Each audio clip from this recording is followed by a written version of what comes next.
நம்ம வீட்டில் வயசானவங்க யாராவது இருக்காங்க, நம்ம தாத்தா பாட்டி அப்பத்தா அம்மாச்சி இந்த மாதிரி யாராக இருந்தாலும் சரி, நம்ம வீட்டில் வயசானவங்க இருக்கிறாங்க.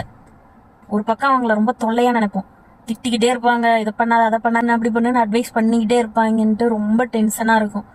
இன்னொரு பக்கம் அவங்க கிட்ட சொத்து பத்து ஏதாவது இருக்கா, நமக்கு என்ன கிடைக்கும், அத்தனை பேருக்கு பங்கு போனால் நமக்கு என்ன கிடைக்கும், பங்கு பிரிப்போமா வேணாமா அப்படின்னு சொத்து பத்து இருக்கிறவங்கள இந்த மாதிரி ட்ரீட் பண்ணுவாங்க. இந்த கதை அப்படிப்பட்ட கதை தான், ரெண்டும் கலந்த மாதிரியான கதை. தாய் கிழவி. ஃபஸ்ட்டு இந்த படத்தோட ஸ்டோரி லைன் சொல்லிடுறேன். மதுரை பக்கம் பொண்ணு தாயின்னு ஒரு பாட்டி இருக்கு.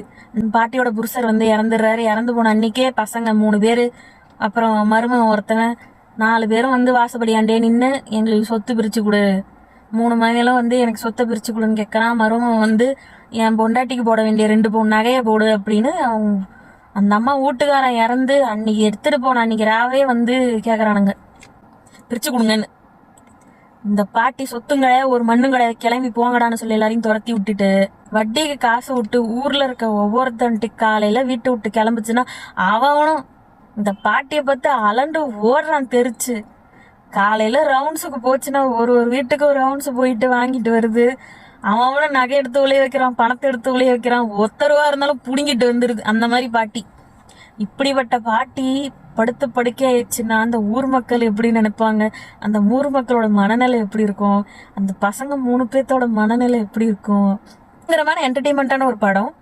நீங்க ஃபேமிலியோட போய் பார்க்கணும். படுத்து படுக்க ஆயிட்ட அந்த பாட்டிக்கிட்ட சொத்து இருக்குன்னு தெரிஞ்சு போச்சு, பெரிய புதையலே இருக்குன்னு தெரிஞ்சு போச்சு அந்த பசங்களுக்கு. அப்ப இவங்க அந்த பாட்டியை காப்பாத்துவாங்களா, கொன்னுடுவாங்களா, இல்ல என்ன பண்றாங்க அப்படிங்கறதா இந்த கதை. இந்த படத்தோட பிளஸ் பாயிண்ட் என்னன்னா, ராதிகா மேமோட ஆக்டிங் ரொம்பவே நல்லா இருக்கு. அண்ட் இதுல பசங்களா வர்றவங்க, மருமகனா ஒவ்வொரு கேரக்டருமே ரொம்ப நல்லா நடிச்சிருக்காங்க. காமெடிஸ்லாம் ரொம்ப நல்லா ஒர்க் அவுட் ஆயிருக்கு. ரெட்ரோ சாங்ஸ்லாம் சில படத்துல ஏன்டா இதை போட்டு தொலைறீங்க, ரெட்ரோ சாங்னு போட்டு ஏன்டா சாவடிக்கிறீங்கன்னு இருக்கும். ஆனா இந்த படத்தை பொறுத்த வரைக்கும் அந்த சுச்சுவேஷனுக்கு ஏற்ற மாதிரி ரெட்ரோ சாங்ஸ் யூஸ் பண்ணதுனால அது ரொம்பவே நல்லா இருக்கு. நிறைய இடத்துல அதுவே நல்லா ஒர்க் அவுட் ஆயிருக்கு. நல்ல காமெடியா அந்த பாட்டை கேட்டதுமே தியேட்டர் ஃபுல்லா சிரிக்கிற அளவு இருக்கு. நிறைய இடத்துல நல்லா ஒர்க் அவுட் ஆயிருக்கு. கிரிஞ்சா எதையாவது பேசணும், அருன்னு இருக்கணும் அப்படின்னு இல்லாம யதார்த்தமா ஒரு பல்லாங்குழி வச்சு அந்த பாட்டை எக்ஸ்பிளைன் பண்ணும்.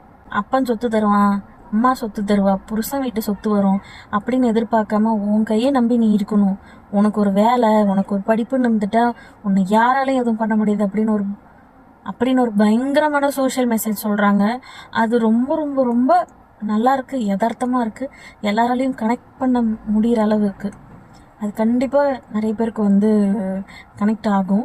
அது ரொம்பவே நல்லா இருக்கு.